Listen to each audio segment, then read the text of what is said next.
যখন কোনো বান্দা সূরা ফাতিহার একটা করে আয়াত বলে আলহামদুলিল্লাহি রাব্বিল আলামিন, সঙ্গে সঙ্গে আল্লাহ জবাব দিয়ে বলেন হামিদানি আবদি, বান্দা তুই আমার প্রশংসা করলি।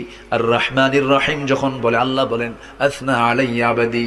মালিক ইয়াউমিদ্দিন যখন বলে আল্লাহ বলেন মাজ্জাদানি আবদি। এরপরে যখন বলে ইয়াকা না'বুদু ওয়া ইয়াকা নাস্তাঈন পর্যন্ত যখন বলে আল্লাহ বলেন বান্দারে তুই আমার কাছে কি চাস, প্রাণ খুলে চা রে বান্দা। ইহদিনাস সিরাতাল মুস্তাকিম থেকে শুরু করে নিয়া ওয়ালাদ-দাল্লিন পর্যন্ত যখন বান্দা বলে তখন আল্লাহ বলেন বান্দা নামাজের মধ্যে এমন প্রেমের খেলা খেললি বান্দা, তুই যা চাইলি সব আমি আল্লাহ কবুল করলাম। ওই বান্দা যখন রুকুতে যায় আল্লাহ তখন অস্থির হন। ওই বান্দা যখন সিজদায় যাওয়ার জন্য প্রস্তুতি নাই, সমস্ত ফেরেশতাকে ডাক দিয়ে বলেন ও ফেরেশতারা, এই বান্দাগুলো আমাকে দেখলো না, রাসূলকে দেখলো না, কোরআনকে দেখে হাদিসকে বিশ্বাস করে আমাকে খুশি করার জন্য তার সবচেয়ে সম্মানজনক